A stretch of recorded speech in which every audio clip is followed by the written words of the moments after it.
like to be heard and I like to be seen. I like giving people that opportunity as well. I am a storyteller and I'm driven by people's passions. I'm driven by people's stories.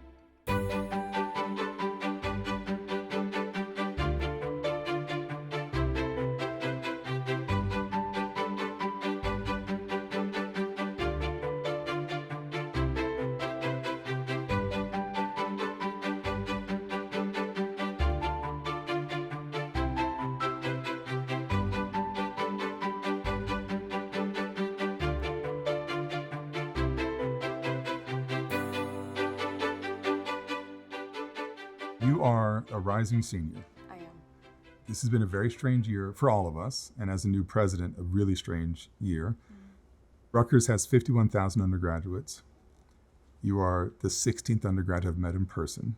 No pressure. No pressure at all. All the pressure's on 1 through 15. It's an easy street from now on. We are in Rutgers-Newark, in the city of Newark, in this very new space that you are now coming into for the first time. We're in the Honors Living and Learning community. Yes. Tell me about it. I'm a rising senior right now, and that gives me a year and a half at Rutgers at the moment, and I've been in the HLLC, and I can say that it's enhanced my experience in the university. I've met amazing people, I've met the deans, and I feel privileged enough to be here, and I feel privileged enough that I can talk about it with my friends and other people in the HLLC afterwards as well. So it sounds to me, correct me if I'm wrong, that HLLC was an opportunity that excited you. I mean, you took it upon yourself to meet one another after all, in person, knowing you're going virtual, knowing it'd be a while before you get to see each other in person again. Yeah. What pulled you in, or what got you excited about HLLC? I already knew one of my friends from a different high school. He was in the HLLC, and he said, "Carol, you have to get in." I'm like, well, I don't know. It's an honors program. I'm coming from community college. And he kept telling me it's not like every honors program that you've been in. They care. They're going to hear you out.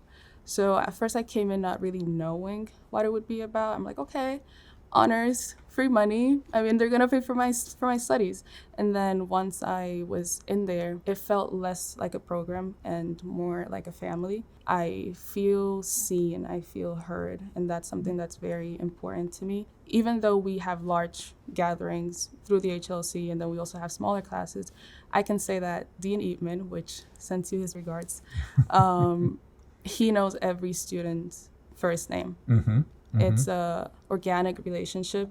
We know that if we need something, we can say, Dean Santana, I'm having problems with my financial aid. Dean Eatman, I don't know who I can talk to about this. Dean Escalin, and they're always there. The beauty of a community like this, I mean, Rutgers-Newark is a decent-sized university all by itself, but then there's this way of experiencing, it sounds like, that you have the great fortune because of your great skills and your great your proactive nature, it sounds like, or at least you have friends who are encouraging you to be proactive, to get in on this. And I think it's a really important story to tell, because not every Rutgers student, not by a long shot, starts as a freshman at the age 18, graduates when they're 21, straight 4-year experience. Rutgers has all different types of students. And I think I was told even HLLC, there are people from all different kinds of backgrounds coming in. Is that right? Yes, correct. We have people ranging from the age of probably 17. I mean, I started my freshman year of college as a 17-year-old. Okay. So I graduated a little bit earlier. So we have people ranging from 17 all the way to probably 50s, 60s. Wow. We have people coming from prison that are starting school again, and the HLLC gives them a chance. And I don't think you see that across many other communities. Yes. You don't see that with jobs. You don't see that with a regular honors program. And I think that's what drew me in a way that I know I have no other choice but to stay in, because they see you. They recognize there's more to your story. Yes. That it's not just about your pure brain power, which is real, but it's about other things. So my job is I won't ever know all 51,000 undergrads by name. It's a bit of a tall ask, but I can get to know you. So tell me a bit more about you, aside from the fact you're really smart. I know that. Thank you. What else do I need to know about you?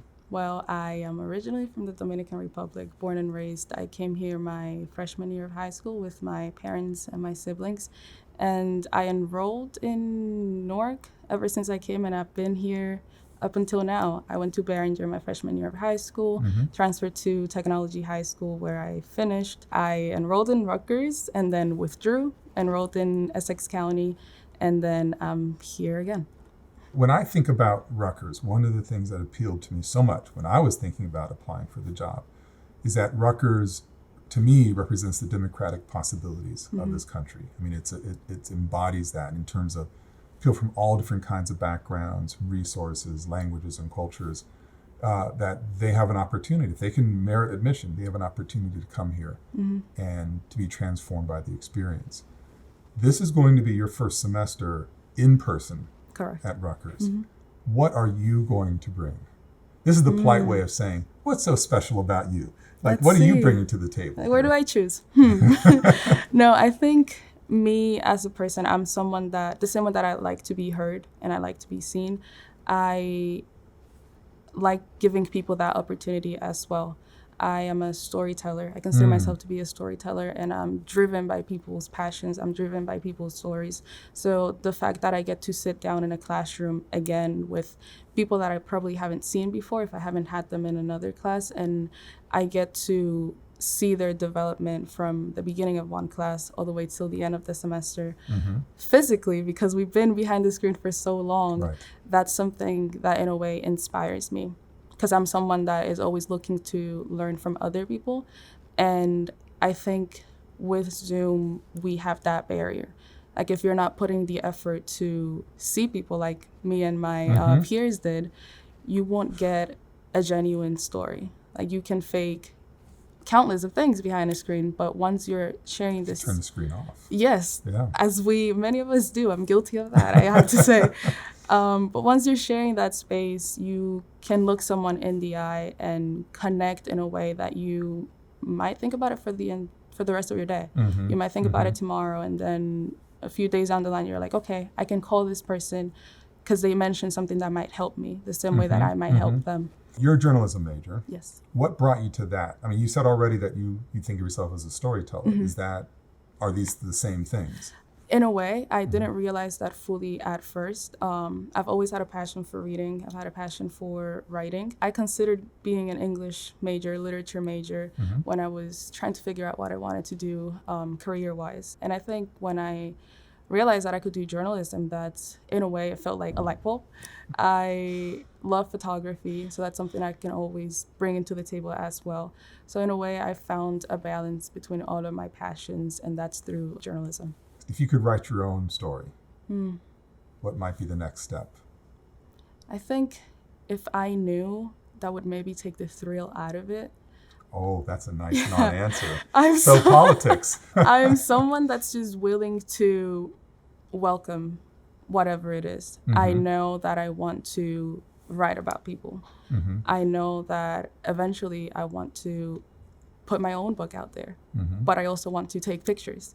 So I don't know which one of them will come first. What I do know is that I will have necessary guidance. I would have people out there looking out for me. And I know it feels like an endorsement of the HLLC, but I just know, like, I know. It's okay, you can endorse the HLLC. I know that they're gonna be there, be like, Karoline, what do you need? We have an internship for you. If that's in an office building, you know what, I could do this. But then once I get my experience out of there, what's the next step for me? So it's not that I'm not giving you an answer, it's just that I don't know for myself. I'm someone that's taking continuous steps up. Not knowing and being honest about it is a really great answer.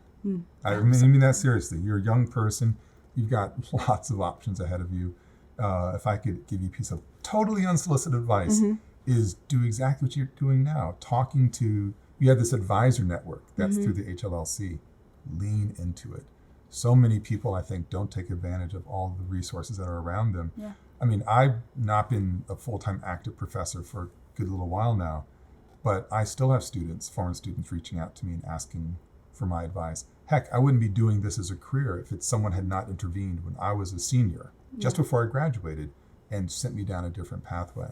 When you're walking down the street, when you're walking through the hallways of the HLLC, what comes with you?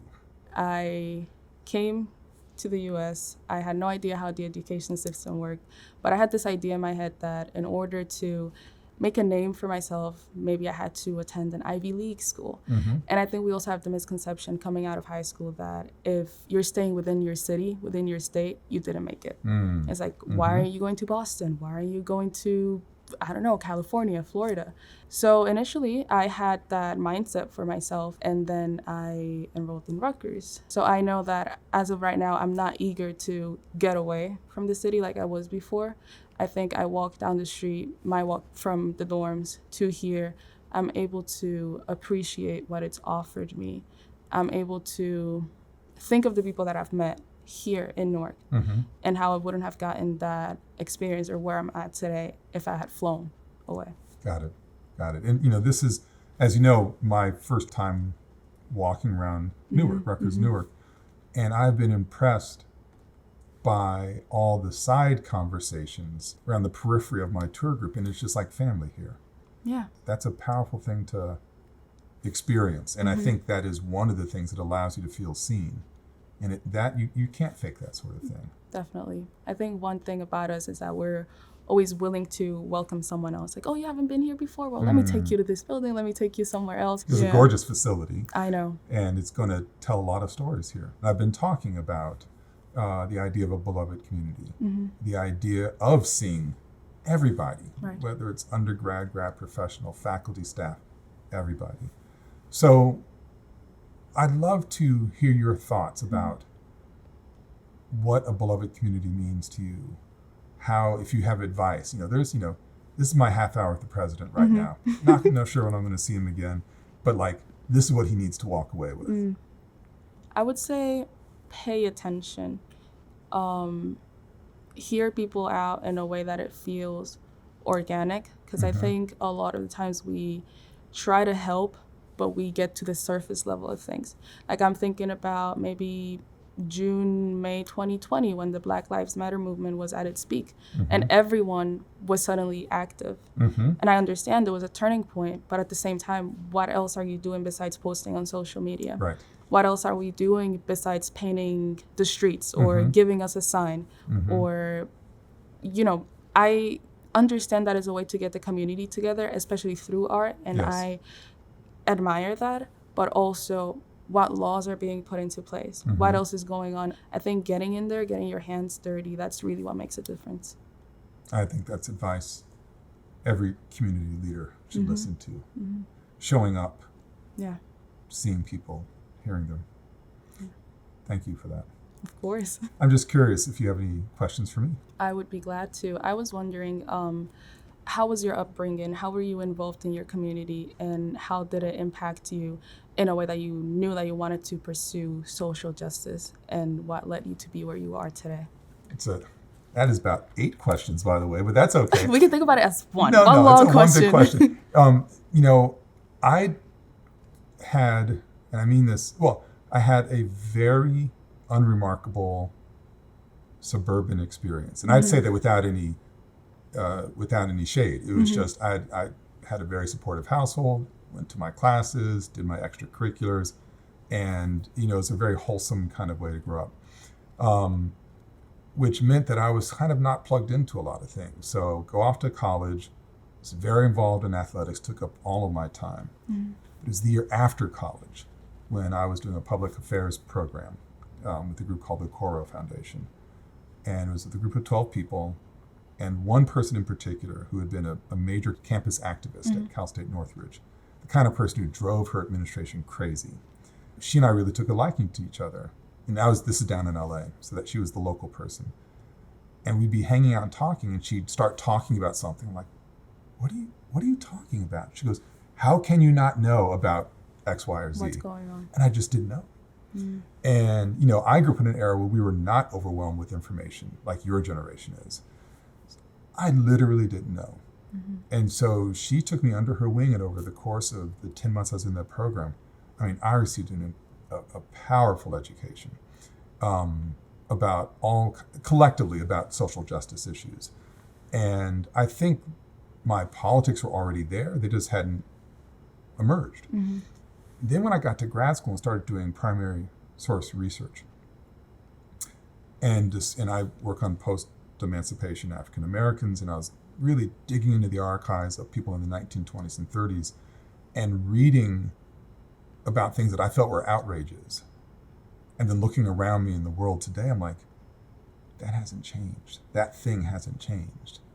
The names are different, the place is different, but the phenomenon hasn't changed. Mm-hmm.